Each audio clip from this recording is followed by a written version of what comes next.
ఎంతగాని ఊడల్లో అత్త మామల మాటకి ఎన్నడూ అడ్డాడవలదమ్మా. నీ బావమరదల మాట ఎన్నడూ పదరాడవలదు తల్లి. అలాగేనమ్మా. నీ తోడి గూడల మాట ఎన్నడూ తోసేవలదమ్మా. ఇరిగింటికి పొరిగింటికి ఎన్నడూ వెళ్ళరాదు తల్లి. అలాగేనమ్మా. అదుగురు మగవారు కూర్చున్న చోటు ఎన్నడూ పక్కుమని నవ్వరాదమ్మా. ఎన్నడేగి నేను నవ్వరమ్మా చెల్లి. వారు వారు శనివారం ఒక్క బదులు ఎన్నడూ మరవరాదు తల్లి. అలాగేనమ్మా. ఈ 7 మంది అన్నగారిని మనసారా వేడుకుంటూ ఎన్ని కష్టములు వచ్చినా గోవింద నామస్మరణ అలాగే మాత్రం తుడవకుండా ఎన్నడేకడ తుడవడం ఆకలితో ఉన్న వారి ముఖం ఎన్నడేకడ చూడకుండా అలాగే నీ భర్తకు పెట్టకుండా ఎన్నడూ ముందుగా పోంచేయకుండా ఎన్నడేకడ పెద్దవారు చెప్పిన కళ్ళతో చెప్పిన పరిపాటలు నీ చేతులారా చేయొచ్చు. నా చిన్ని చేతులారా చేసి నేను పావు కొండకు నిన్న ఇచ్చిన ఆ ఓల కొండకు నాకు మంచి పేరు తెచ్చిపెట్టిదమ్మా తల్లి. అబ్బా అలాగేనమ్మా చెల్లి. నా మాటలు ఆలకిచ్చావు కదా. అవునమ్మా. అత్తగారి ఒడిలో ఎలా మెలిగిదువు నాతో ఒక్కసారి అబ్బా చెల్లి. అబ్బా అయినా ఆ యొక్క వాలుగుండ పట్టణంలో నీ అన్న కొడుకిచ్చి వివాహం జరిపావు కదా తల్లి. అయినా ఆ వాలుగుండ పట్టణంలో ఏ విధంగా సంసారం చేసుకోవాలి ఒక్క మాట చెప్తున్నావు కదమ్మా. నీవు చెప్పిన మాటలు నా మనసారా ఆలోకించాను.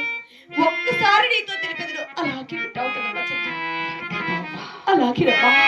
గోవిందనారాయణ వైకుంఠ వాస గోవింద పాత పాపల పటల కమ్మ రామ రామ గోవింద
Thank you.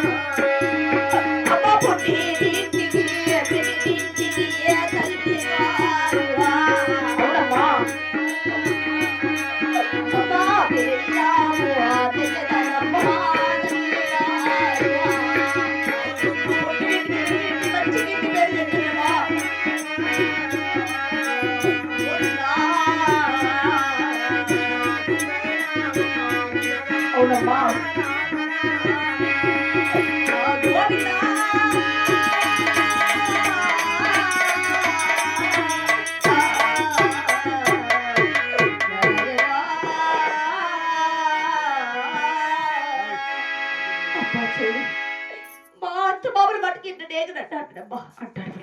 నా తోడు కూడల బట్టలకి ఎంత డేగని తోస్తాయినమ్మా. ఇరిగిటికి పొరిగిటికి ఎంత డేసి వెళ్ళడమ్మా. 10 మంది మగవారిని చెట్టు కూడా పక్కనమ్మా. వారం శనివారం నాడు ఒక్క మందిని రాముల మధ్య నా సోములు కూర్చి ఎంత డేగని ఏమాడమ్మా. నీవు చెప్పినట్టే వారి కాళ్ళతో చెప్పిన పని మాట చిన్ని చేతులారా చేస్తుండమ్మా. అవునమ్మా. అయినా ఈ యొక్క పుట్టినింటికి బిట్టినింటికి మంచి కీర్తి పేరు తెచ్చదురమ్మా తల్లి. అయినా ఈ యొక్క వాలుగుంట పట్టాన్ని వదిలి వెళ్తున్నాడు కదా పచ్చడి. పావుగుంట పట్టాన్ని వదిలి వాలుగుంట పట్టానికి వెళ్తున్నాడు. అయినా ఈ యొక్క పావుగుంట పట్టణంలో అష్టైశ్వర్యాలతో భోగ భాగ్యాలతో పుట్టి పెరిగాడు కదమ్మా. అవును కదా తల్లి. అయినా ఈ యొక్క వాలుగుంట పట్టానికి వెళ్ళినా ఏ ఒక్క చిన్న కష్టం వచ్చినా నీవు చూసి తట్టుకోలేవు కదమ్మా. మరి అబ్బా నాటి మీరు వచ్చిన సో ఆ యొక్క వాలుగుంట పట్టానికి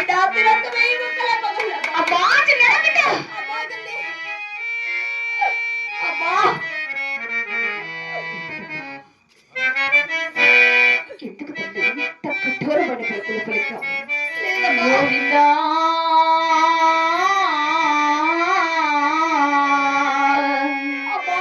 నారాయణ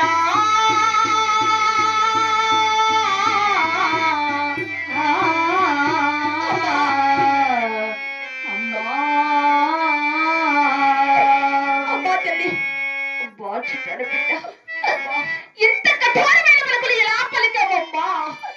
లేదమ్మా, ఆడబిడ్డలేని నీ కొరత ఉండకూడదని ఎన్నో లోపల వచ్చి ఎంతో భక్తితో కంటిది కదా తల్లి. ఈనాడు తల్లి బిడ్డకు ఎడబాటు అంటున్నావా? అమ్మా దుఃఖించవద్దమ్మా. నీ పుట్టినీళ్ళు ఎన్నటికీ నీకు శాశ్వతం కాదమ్మా. అవునమ్మా, ఈ మిట్టి నీళ్ళే నీకు శాశ్వతమైనది తల్లి. పుట్టగానే ఆడబిడ్డ అన్నారు. దుఃఖించవద్దు తల్లి. అలాగే మాత్రం కంటితడి పెట్టవలదమ్మా. పెద్దల వేసిన అరుగుల చుట్టుకు వెళ్ళి కాయి కొట్టి కర్పూరం హారతించి అలాగేనమ్మా వారి ఆశీర్వాదం కూడా తీసుకొని అప్పుడప్ప చివరిసారిగా ఈ పావుగొండలు అమ్మలక్కలందరికీ ఒక్కసారి నీ క్షేమ సమాచారం తెలియజేసి నీ కంట నీరు పెట్టకుండా సంతోషముగా వెళ్ళి వస్తావా తల్లి?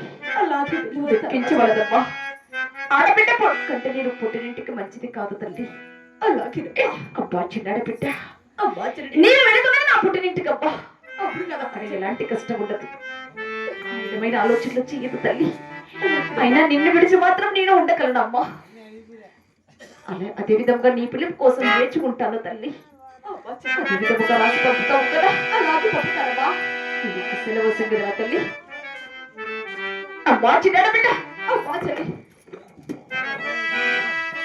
గోవిందా